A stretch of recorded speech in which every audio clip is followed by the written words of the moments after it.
little disclaimer, this may not be 10 tips, it may be less, it may be more. We didn't write this down, we're just gonna kind of have a discussion on what we would advise overlanders to do. But anyway, we also just got back from doing the Trans-America Trail, so if you have not seen that series, we did daily uploads. We have like 34 videos or something like that. Go back, watch all of that. I guess you really don't need to watch all that to watch this. So it's there. And that's kind of what we're going off of on this video. So this is by no means like we're not pretending to be experts or anything like that, but I would say if we had to come up with 10 things that we would recommend based on our experience and our trip, watch your weight, I guess would be number one tip. Careful about picking and choosing what gear you're going to bring. Be mindful of the weight that you're bringing with you. We ran into an issue where we brought too much weight for the suspension system that we had. We were able to fix that problem and accommodate, but even now that we're back and we're kind of pulling things out of the Jeep, we're realizing there's stuff we didn't even use, like we didn't use our camping chairs. Braxton had a Pelican case full of extra gear that we never even ended up using. So I guess tip number one from me would be watch your weight, keep your weight low, try to travel lightly.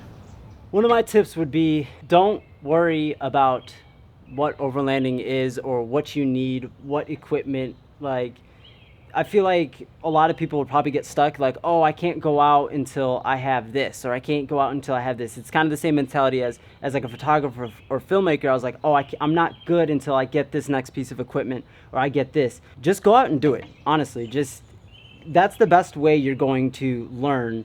You can look at all the tips and be as prepared as possible, but there's still going to be something that you're missing, or you need to change, or you need to modify. And the only way to do that is actually going out and doing it. So that can be a weekend trip, that can be a night trip. Just go out and do it. That's the what I can tell you. Hydrate. In one of our other videos on the rig walk around, I talked about how there's these little, like, I call them drink mixers, but they're like little flavor shots in a sense, where you can squirt as much as you want in water and it gives it flavor. Sure, there's added stuff in there, but it really does help you get water down if you do not like drinking water. I can't stress how important water is. As a previous athlete, I was a D1 All-American athlete. Water and sleep are massive on what they can do and what they can accomplish and what problems they can solve. Yeah, I actually ran into a major dehydration problem. I remember exactly where we were. Was that before Moab? Was that when you were sick? Yeah, yeah. We ended up getting a hotel room. That was the day we got stuck in the snow. I started noticing halfway through the day I was really nauseous and I was exhausted, and I got plenty of sleep the night before, but something wasn't quite right. And as the day went on, I just felt worse and worse and worse, and I started getting like kind of feverish and achy. And I planned on going back to the hotel to get a ton of sleep and take like vitamin C and all that stuff. And in the process of like taking vitamin C, emergency or whatever, I drank a ton of water, and I really feel like that helped. And I ended up finding out that at high altitudes especially, you want to stay hydrated, because if you're dehydrated at a higher altitude, it's really going to mess you up good. So yeah, definitely stay hydrated. Check your vehicle before you leave. If you're not mechanically inclined, get somebody who is, to kind of help you check major components of your vehicle before you go. I don't know how long of a trip most of you would plan to take on an overlanding trip. We just did a 6-week trip. It's a long time, and while I felt like I checked everything, I definitely didn't, and I definitely let some things go. I was short on time, and by the time we left, it was just everything was snowballing, and it was like time to go. Check your transmission fluid, check all your fluids, make sure your fluids are the colors they're supposed to be, make sure that the levels that they're supposed to be. Check your brakes, lubricate things that need to be lubricated. That's control arms or anything that would not take a lot of wear and tear really well in a short period of time. You'll notice in our videos that the brakes are squealing by the end and the control arms are squeaking, and there wasn't much we could do to prevent that kind of stuff. Dust is just going to basically just, any kind of lubrication is just going to go to hell if you're driving through those conditions. But change your oil before you go if you're going to drive a long distance. That way you don't have to worry about changing it halfway through in the trail. If you can change it on the trail and you're really good at that stuff, then you're not worried about it, fine. But what I'm saying is make sure that your vehicle is good to go, that it's mechanically sound as possible. As much as you have time to check, just make sure that your vehicle is good to go. This is going to be your base camp and your center of operations for the entire trip. So it's really important that that stuff is all in working order. One other tip kind of goes Don't film in front of dump trucks. One tip that kind of goes along the lines of going out and do it is kind of think of everything that you are going to need throughout the day. Like if you're going to constantly need something specific, like for our instance is we need to eat lunch, but the cooler is buried.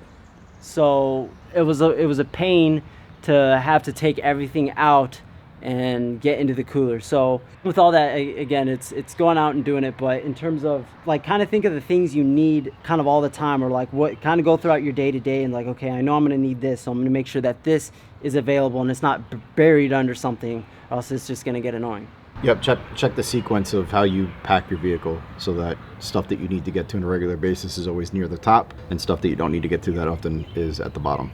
Another good tip is, this was from a commenter, was they said to leave the campground better than you found it. Yeah, better than you found it. So there was a time when there was glass on the ground and we were complaining like, oh, we can't put the dog anywhere because there's glass, so we put tarp over it, but we never cleaned up that glass. It just never crossed our mind. But since that comment, now every campground we go to, we make sure that even if it's not our trash, we pick up any trash that wasn't ours, and we make sure that it looks like nobody was camping there, nobody was there, unless there's like a fire pit or something like that. But yeah.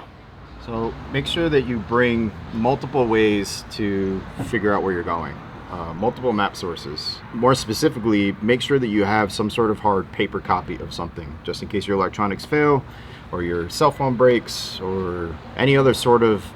We personally use 3 different maps. We used Gaia, which is an application for the phone or /iPad. We used EarthMate, which works in conjunction with our InReach, which is a satellite tracker, and paper maps. And cross-referencing those 3, there were tons of situations where we ran into where the way that we ended up going was only on one of those things, and it was a different thing every time. It could have been on Gaia, but not on the other things. It could have been on the paper map, but not on any other things. And the fact that we had all 3 of those sources worked out really well for us, because we were able to divert and find other things to do. And you know, there was like waterfalls in Oregon that were on the paper maps that weren't on the digital devices, and we ended up going to a waterfall because Braxton happened to notice them on the map. So definitely bring more than one way to figure out where you're going. Even touching on that, since we brought up the InReach satellite messenger thing, there's absolutely zero excuse not to have that device in your vehicle. It's a lifesaver. It's literally a way to call SOS if you need help, if you're incapacitated and you're by yourself, or if you're off the grid and you can't get in touch with loved ones, or they can't get in touch with you. Make sure that you have some sort of satellite messenger / phone. I know they're expensive, but I don't think any overlander should leave home without a way to communicate with people when your cell phone's not working. Unless you're just that kind of a loner, that you're the kind of person who doesn't have family, doesn't have friends, and you don't have anybody to get in touch with. I mean, I would still want to be able to get in touch with the doctor if something got hurt, stuff like that. So, zero excuses. To me, I mean, on Overland Bound, and we've kind of brought it up before, and they say that the first modification or first thing that you should do or buy or whatever should be rock sliders and some armor for your vehicle. And I disagree. I say that the first thing that you should buy is a satellite communication device. So that would be my other tip, one of my tips, one of my many tips, another tip. This one's kind of a weird one, but you do not need a professional camera to take professional photos. What makes a good photo is the actual photographer. I know you want all the fancy stuff and all that stuff, but I have the iPhone 7, and the photos I take off of there, I'm just like mind blown by like the quality of the actual phone. Some of you may not have that, but there's a saying in the photography world, the best camera is whatever camera the photographer has in their hand. Just capture the moment as best as you can. There are tutorials online on that you can look in order to take better pictures and stuff like that, but don't think you need a professional camera to take professional photos. Kind of along the same lines as that is, if you have a mechanically sound vehicle, it really doesn't matter what kind of vehicle it is.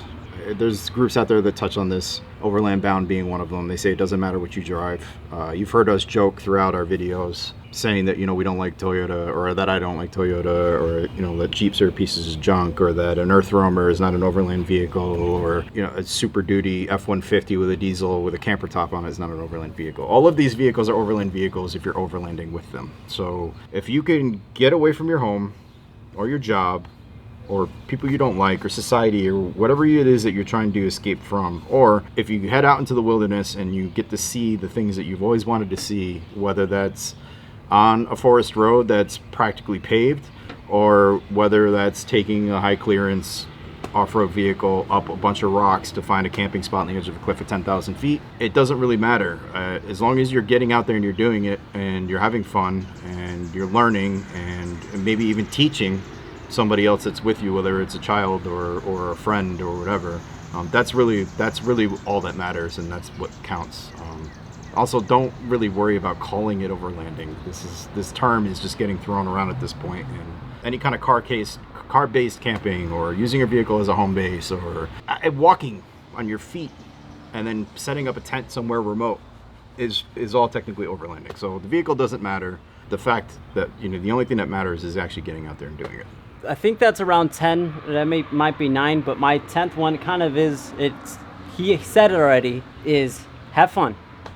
Like I said, doesn't matter what you use, just get out there and just do it and have fun. That's the most important part. Whatever, people's definition of fun is different. It might be like, oh, I don't want to shower for a whole week. I want to be off the grid. I want to be like kind of in that danger zone to where if I get hurt, can somebody really come to me? That may be fun to somebody, but then somebody would be like, I don't really want to go out that far. I just want to kind of be close to civilization, but in the woods.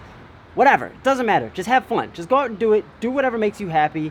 Have fun. Doesn't matter what it's called. Doesn't matter what people say you need to do. Doesn't matter what people say you need to have. Just go out and do it and have fun. Yeah, be yourself.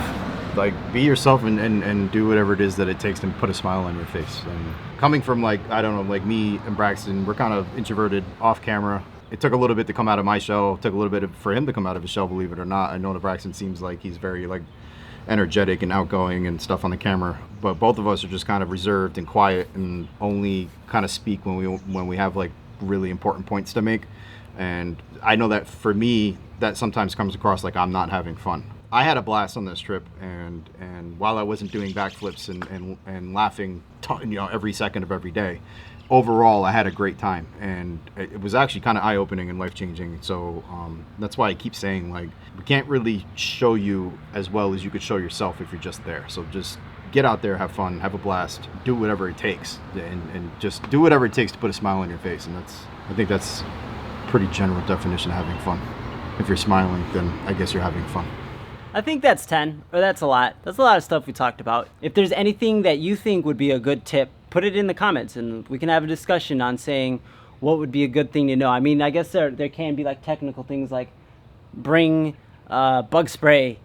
Or, we made not the mistake of, but we kind of put it out there that we wanted to know things that we should bring that we're not thinking of or whatever, and this the obvious stuff like sunblock and bug spray, and we're not looking for those kinds of overland tips. What we're looking for is things that you would tell a person who's just getting into it, that you would suggest or recommend or whatever, tips, not like don't forget to bring a pillowcase or a pillow. I forgot that. Yeah, we would love to have conversations with you guys about this stuff, and I mean, I love opening these kinds of forums up because I learned so much just from the stuff that people say in the comments in our videos. And so if you've got stuff, let's hear it. Let's have a conversation. I think other people kind of read other people's comments too. Yep. I noticed. So, if you got something that you want to talk about, let it out. Yep. So we are pretty exhausted, and yeah, I think it's pretty obvious. I don't know what order these videos are coming in, but these videos that have came out that are not from the trail, of course, are filmed on the same day, and yeah. And we just got back.